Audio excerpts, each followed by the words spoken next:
Have you ever sat in a doctor's office, listened to recommendations from professionals, nodded politely, and still walked out thinking something about this doesn't feel right?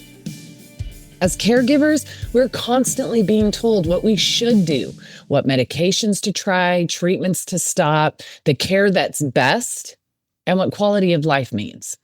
And while medical professionals bring education and experience, you bring something equally powerful. You bring lived experience, observation, love.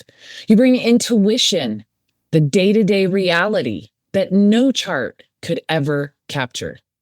Today, we're talking about what it means to advocate, not only for the person you're caring for, but for yourself as well. Welcome to Chat with Nat, Conversations That Count, where we're talking about caregiving, finances, life, resilience, and the real moments that no one prepares you for. I'm your host, Natalie Kime, and today's episode is deeply personal because if you've been a caregiver for any length of time, you've probably experienced this tension. You're trying to honor that expert advice, but also honor what you know in your gut. Today's episode is brought to you by Casa de Confidence Productions. Julie and Dan Collins are the kind of team every podcaster dreams of. They're supportive, professional, and incredibly talented at helping your voice come through clearly and confidently. If you've ever thought, hey, maybe I should start a podcast, go connect with them at casadeconfidence.website and see what that could look like for you. I want to start today's episode off with my money tip like I do every week.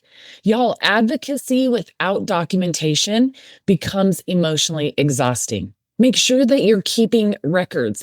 Keep medication lists, symptom journals, notes from appointments. Track reactions to medications. Oh my gosh, that one is so important. Track their appetite, sleep changes, behaviors, hydration, fails, and concerns. Why? Because when you walk into appointments with data instead of only emotion, your voice becomes harder to dismiss. And as caregivers, we already carry enough emotional weight. Documentation helps create clarity, confidence, and protection.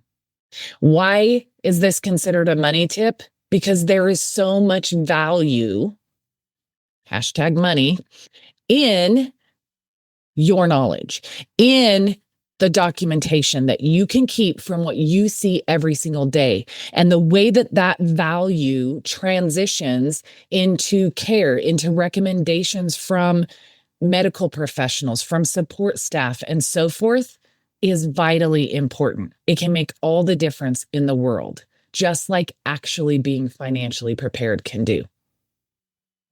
As I jump into this episode, I want to start by talking about professionals understanding money, but you understanding your person. One of the hardest things as a caregiver is to balance that respect for those professionals, for their expertise, for their years of schooling and years of practice, hands-on with patients, but also still trusting your own instincts. And let me be clear. I absolutely believe in doctors. I believe in nurses, specialists, hospice workers, therapists, and care teams. But professionals see snapshots in time. Caregivers are watching the entire movie. They may see your loved one for a 15-minute period, maybe a 30-minute period. You see them at 2 a.m. You see them fighting medication side effects. You see the confusion, the personality changes. You see the fear in their eyes and what happens after the appointment is over. This is such an important topic for me because in my mom's decline at the end of 2025, I thought I had my voice. I communicated well, but now everything was shifting. Everything was changing, and not just a little bit, a lot overnight. And I had to find my voice for advocating both for my mom and for myself at a whole other level. I remember first finding my voice after my parents moved here when I had to find a new doctor for my mom, new memory care provider. And so, of course, I went on the search and I found a doctor that from everything I could see online looked like he would be a great fit. And I took my mom to the first appointment. Now, mind you, Prior to this appointment, of course, there's a lot of paperwork to fill out. There are chart copies from her previous doctor in Utah that need to be transferred down here to Texas and sent to this doctor's office, CAT scan results, all of the things. And I had sent it all over. And they had asked me for it again. And I sent it a second time. And they asked me for it again. So I sent it a third time. And when we got to the doctor's office and the lady checking us in said, "We never received the information we asked you for." And I said, "Well, you've received it 3 times. Can you go look again?" And sure enough, in about 10 seconds, she's like, "Oh, there it is." Now, what did this tell me? Number one, if she didn't know that they had the information, there was no way the doctor looked over it. And that was proven when the doctor comes into my mom's appointment and starts asking questions that he should know the answer to based on the information I had provided. And I got a little frustrated and short with him. And he said, "You know what? Give me a few minutes to finish up with another patient and I'll be back." Y'all, we sat there for 45 minutes. And you know why?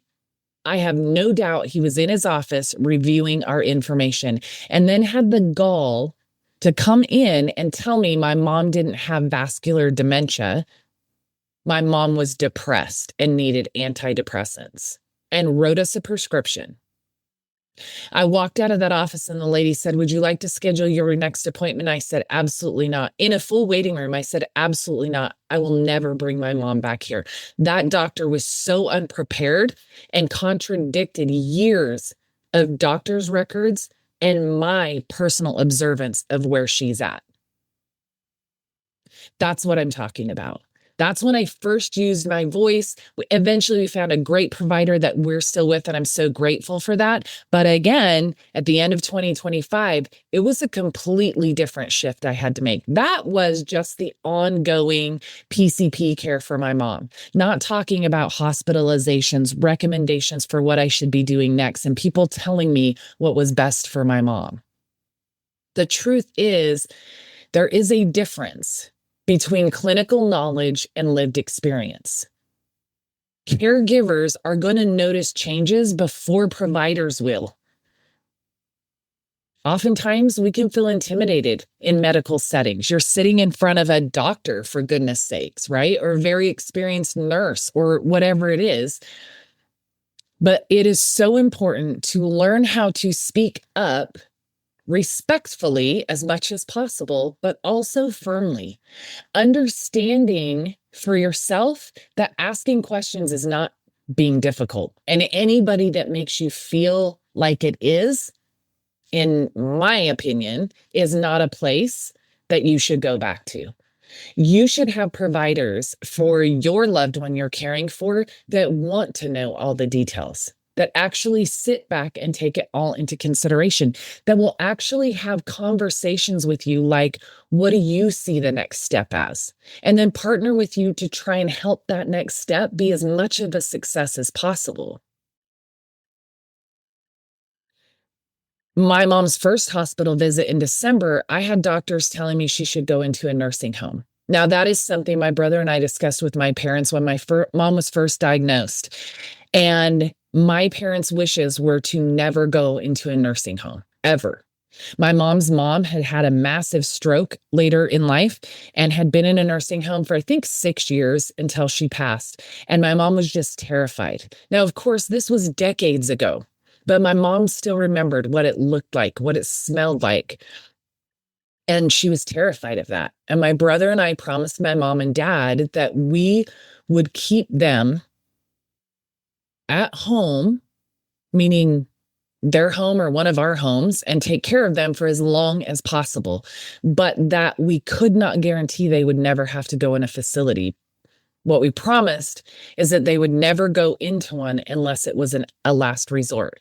Now, of course, that conversation also includes the fact that I wanted to caregive for my parents. I wanted to have them in my home in their later years for as long as possible. So if that doesn't fit you, then maybe that conversation looks a little bit different for you, okay?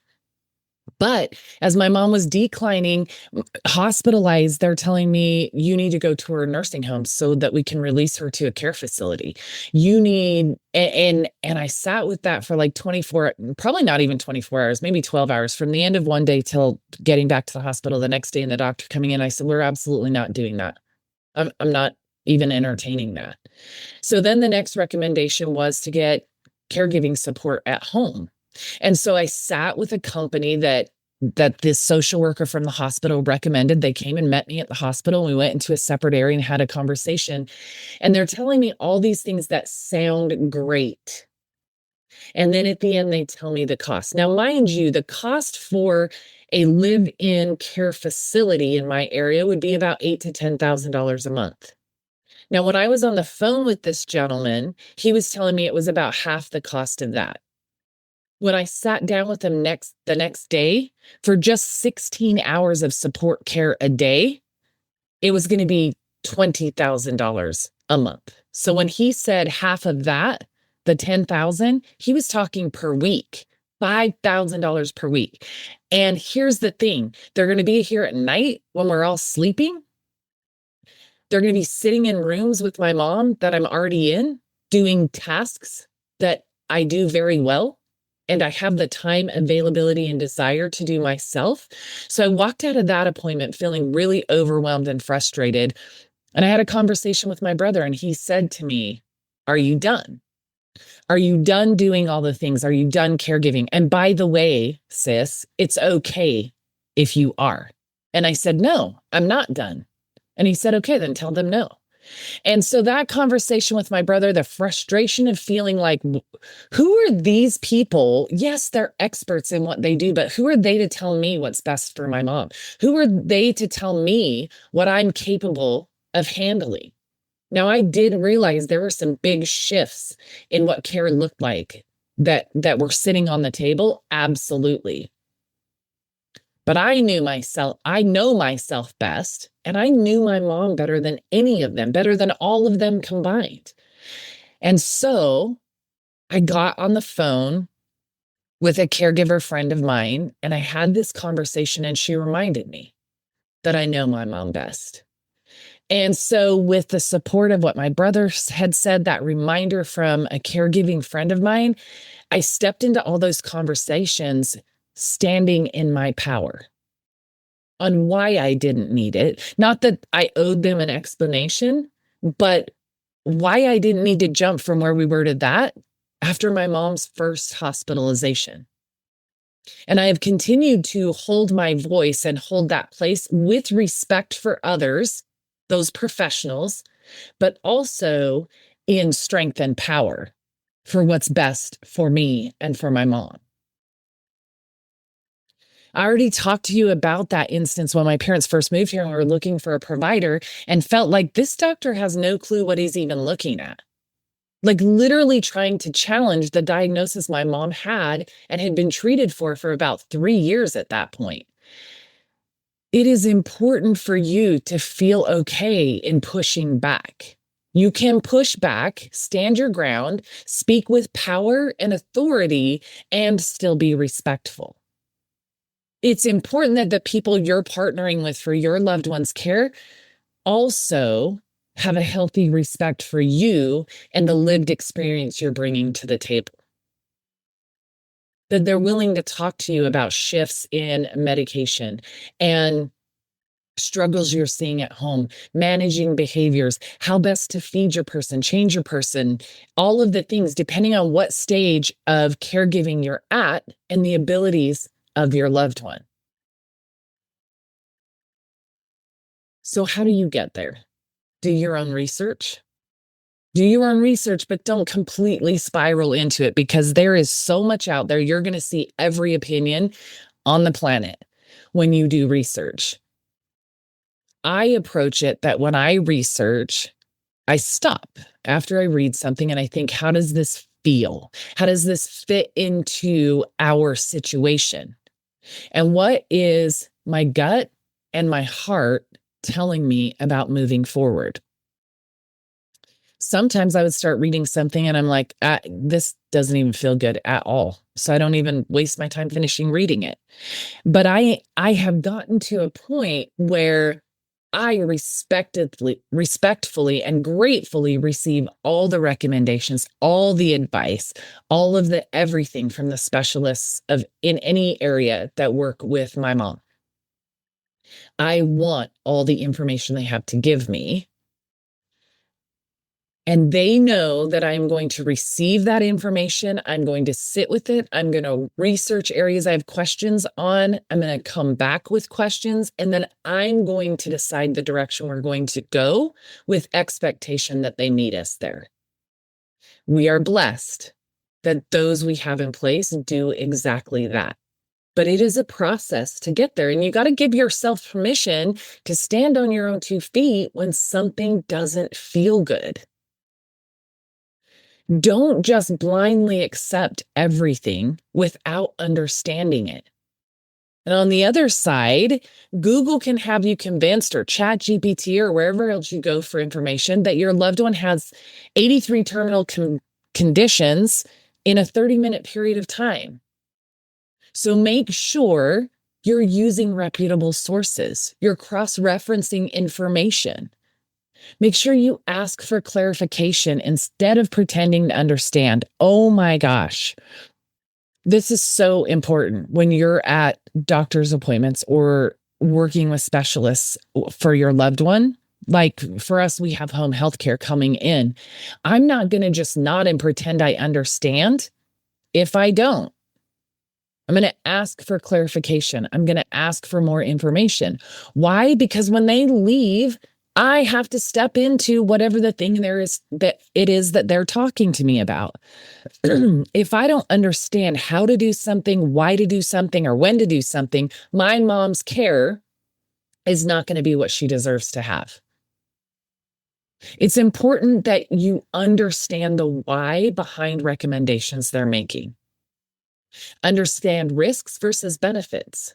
And get second opinions when it's appropriate. There's nothing wrong with getting a second opinion.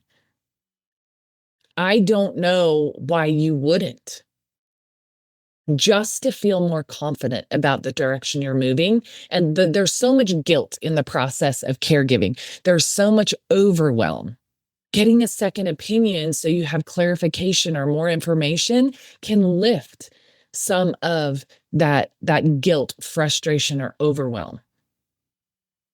Standard protocol does not always fit every person, even with the same diagnosis. Your research should empower you, not terrify you. If what you're researching scares you, that's the point you need to start asking more questions of the professionals, the doctors, the nurses, the care teams, whoever it is you're working with, to help you feel calmer, help you understand better, rather than keep you stuck in a state of fear, not knowing what to do at all. Some of the examples of that can be medication side effects. With my mom's decline, she started having delusions, hallucinations. She was aggressive. She was combative. And that was the decline in her disease. In her first hospitalization, I'm on a video call from the emergency room. I am emotional. I am overwhelmed. I am exhausted and tired. And I have this psychologist say to me, well, I think we should put her on X medication. And I'm not going to say it here on the podcast, but if you have questions, feel free to reach out. What do you think of that? Okay, whatever you think is best was my answer. And then for the next 3 weeks, I saw my mom get worse. When we were in the hospital, I think 4 or 5 days, came home, she was getting worse. It was harder to deal with. I was on month 3 of no sleep, trying to keep my patients, trying to keep my mom safe, trying to pray my way through this and hope that this was a situation where we're in a stage and it will pass quickly. And one day at my wit's end, I thought, The only thing that's changed consistently is the medication that they put her on. And I started researching that medication, and I didn't like what I saw. And so I reached out and initiated a conversation with my mom's primary care physician. And I said, I don't want my mom on this medication anymore. So I need you to help me understand the safest way to get her off of it. And please provide me with alternatives and information so I can understand what those alternatives look like.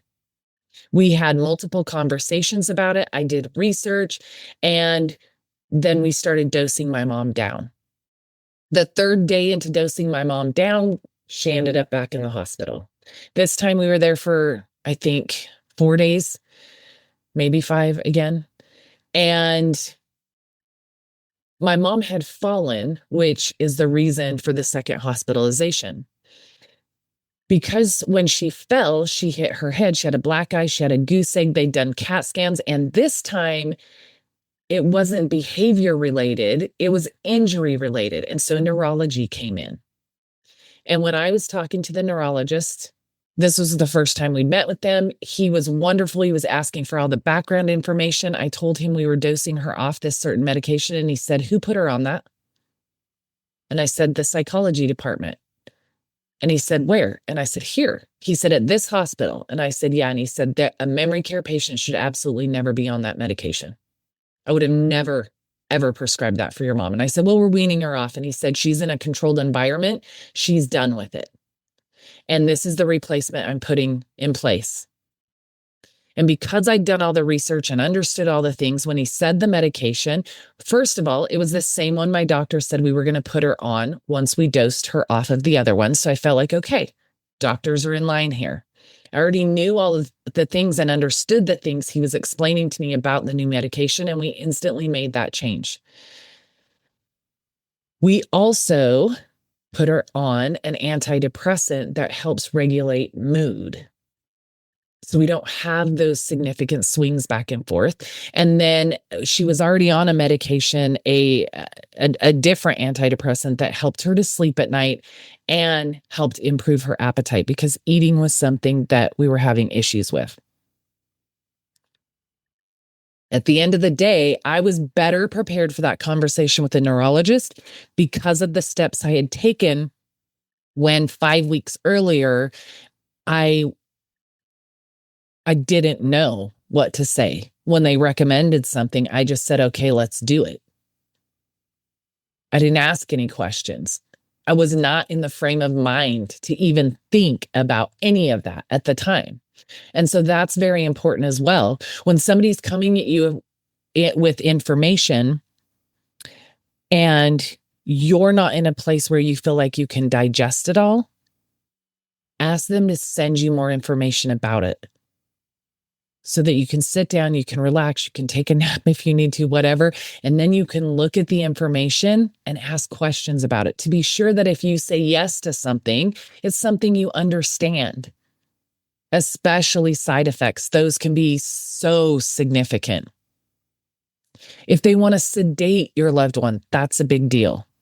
For my mom, the issues we were seeing in her, the doctor said, is likely the effects of her dementia on the frontal lobe. That's the part of the brain that as it deteriorates, you start seeing that aggressiveness, combativeness, hallucinations, delusions. And he said, now, I can confirm that by doing a procedure to take a good look at her frontal lobe. However, to do that, we would have to sedate your mom. And sedation with your mom's condition, vascular dementia, could actually make things worse. And I said, nah, we're good then. So what's the next point? Go someplace that you feel like the providers are providing you the information before you have to ask for it, which was the case here.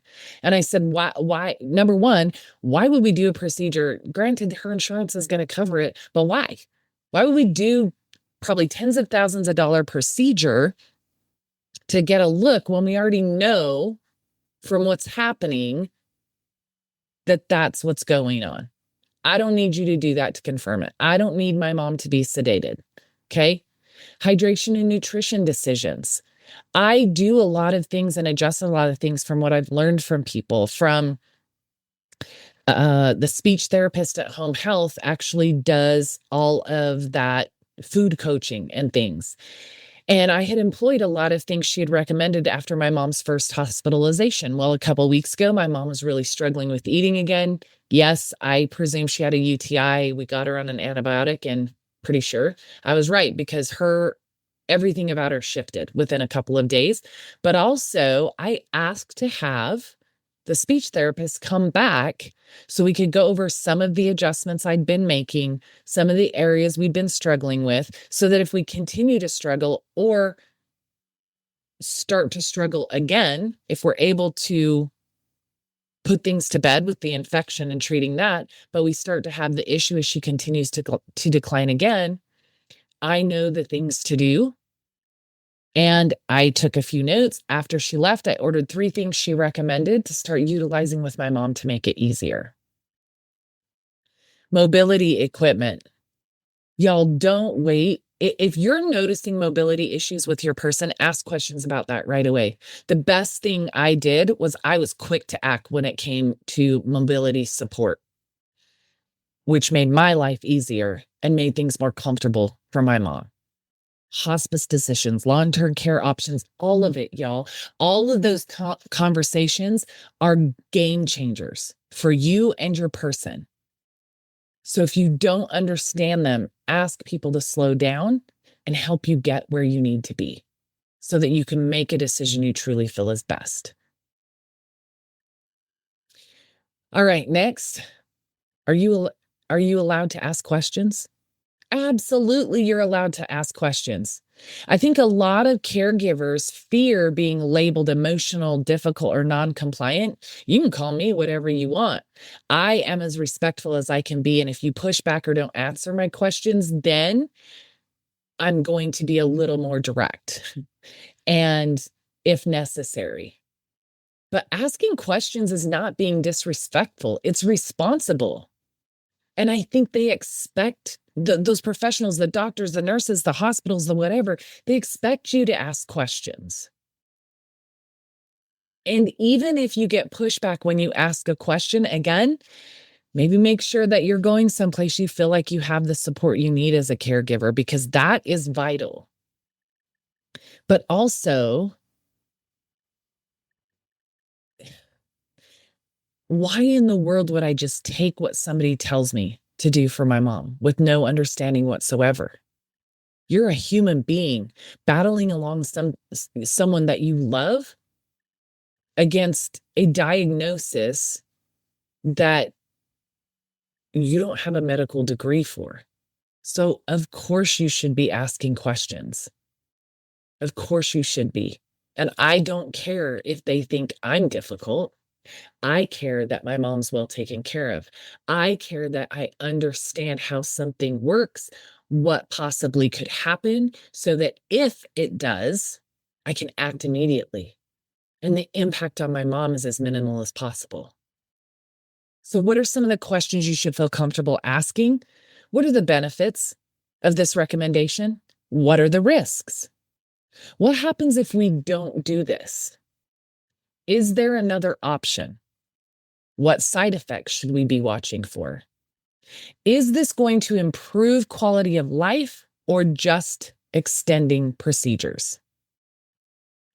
How will this impact daily function? And have you seen this medication combination or this process actually create excessive sedation? See, my mom is on meds that do make her sleep more. But not being on those meds has my mom in a state of panic, combativeness, not eating well, not sleeping well. Those are the things that are quality of life for my mom. So what I've done is worked with her doctor to keep her on the meds that she needs to be on to have a better quality of life, a more peaceful quality of life, but at the minimum dosage so that we're not just completely knocking her out. And that came from asking questions. That came from trying things. My mom's doctor will tell me, hey, if you want to dose down on this, here's how you could do that. And let's see what it does.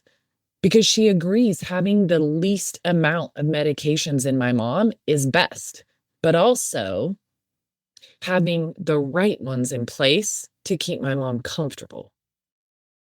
You are not here in this role as a caregiver to blindly obey. You are there to partner in care. Now I want to shift to really advocating for yourself as a caregiver. I've touched on a few things in this area, things that I've done or things that you should expect. But listen, somewhere along the way, many caregivers stop advocating for themselves entirely.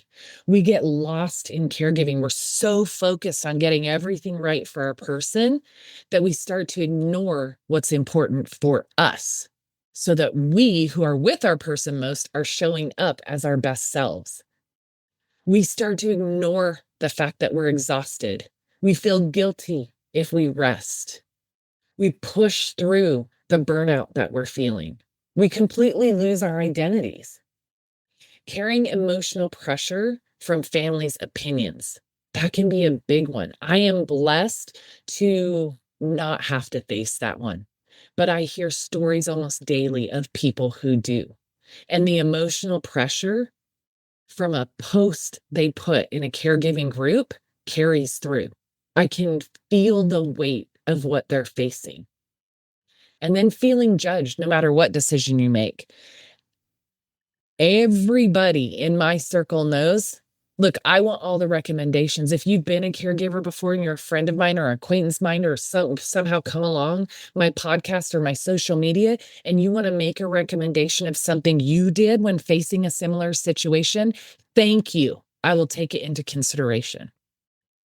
And I'll usually say, thank you for that information. We actually have been tackling this and making some adjustments. But I'm grateful for all the information people give me, but I don't give a hill of beans. I think that's the saying. I don't give a hill of beans what somebody thinks about what I'm doing. You can judge me all you want. The only thing I care about is, does my mom look safe, comfortable, well fed? Does she seem as happy and content as she can possibly be in the stage that she's in? That's it for me. So I don't care what anybody else thinks of me. My job is to take care of that woman to the best of my ability. And I will do so with or without people's agreement or support if need be. The truth is, you can deeply love someone and still admit that this is hard. In one of my groups today, somebody put a post and she was saying that her loved one had just been put in a hospital. And she came home. They're going to keep her for 3 or 4 days. She came home feeling such a sense of relief because the house was quiet and she could just sit for a little while. And she's like, I feel guilty for feeling like that. And I'm so glad that she felt like she could say it in a community like that, because when I looked at the comments and when I made a comment of my own, it was all support of, oh my gosh, that is when my loved one was in the hospital or when my loved one was in rehab or something for a few days, it was the most rest I've had in months or even years. Don't feel guilty about that. Your loved one is being taken care of the way they need to by very capable people. And it's okay for you to sit back and think, I don't know the last time that my shoulders relaxed or I was able to take that deep of a breath. Or look forward to being able to lay down and take a nap without a bell ringing or your name being yelled or whatever process you use with your person to get your attention, right? It's important, y'all, to set boundaries. It is important to ask for help. Don't assume people know what you need. But also, if somebody offers to help, give them an idea of what that really looks like, because you know the areas you need help, and say, which of those areas do you think you can help me with? It can keep from misunderstandings happening. But by all means, ask for help and accept that outside support. Therapy, counseling, support groups. It is so important that you keep your mental health on point through this process because you are carrying a lot. You have got to protect that. And you know what? Let go of the need to justify what you're doing to anybody else. You don't owe them an explanation. They aren't in your shoes. You don't have to explain anything or justify anything to anybody. Sometimes the hardest advocacy is advocating for your own peace. But it's very, very important that you do. The reality of caregiver guilt, whew, this is a big one, y'all. No matter what decision you make, somebody's going to disagree, or you might even disagree within yourself and just question like crazy. Did I make the right choice? Are we moving in the right direction? One doctor, they might recommend something. Another recommends something else. Family members are going to have opinions while they might not be showing up to help or not be in a position to. Social media tells you all the things you shouldn't do. And meanwhile, you're standing there trying to make the best decision possible with incomplete information and an exhausted brain. Number one, there is rarely a perfect answer. Most caregiving decisions live somewhere amongst the gray. Now, for me, I had to really learn this because my whole life I have been in the financial world, in corporate America, and in my own business. I have financial, it's numbers. It's black and white. And I had to learn to comfortably live in the gray. There's not necessarily going to be a perfect answer. Some things you're going to learn by trial and error. Some things are going to work out the first time, and some things aren't going to work out till the 10th time. At the end of the day, the question you should be asking is, am I making this decision from love or from a place of trying to be perfect? Because perfect doesn't exist. Perfect people don't exist. Perfect processes don't exist. So are you moving in the direction you're drawn based on love and wanting to care well for your person? Or are you trying to achieve a standard that you can never achieve? Quality of life matters as much for us as caregivers as it does for the loved ones we're caring for. And a caregiver's perspective matters. It is okay to change if something isn't working.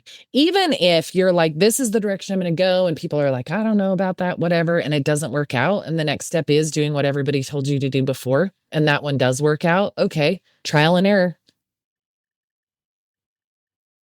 Nothing about this process is black or white. And at the end of the day, sometimes advocacy as caregivers for ourselves means saying yes. And sometimes it means saying no. Also, it can mean saying, I tried that. It's just not right for us. As a caregiver, it is so important that you trust yourself again, because caregiving can make you doubt even the simplest of things. When you're overwhelmed, exhausted, when professionals speak with confidence and you're barely holding it together emotionally. But caregivers develop something powerful over time. It's called awareness. And you need to trust that. You need to trust the patterns you're noticing, the small changes you're seeing, the energy shifts with your person and yourself, the responses that you're getting from them, pain cues, emotional reactions. That awareness matters. It can give you more confidence.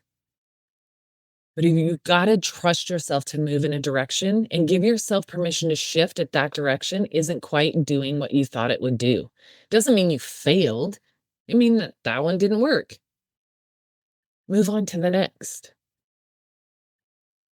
Trust your informed intuition. Combine passion with education. Use your voice.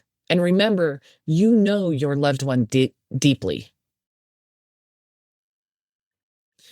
After my mom's significant decline last year, I did talk about being a caregiver on my podcast. If you go back to last year's episodes, and especially the year before that, when I first started, my podcast, it actually was named something different. It was named Nickels and Dimes because it was solely focused on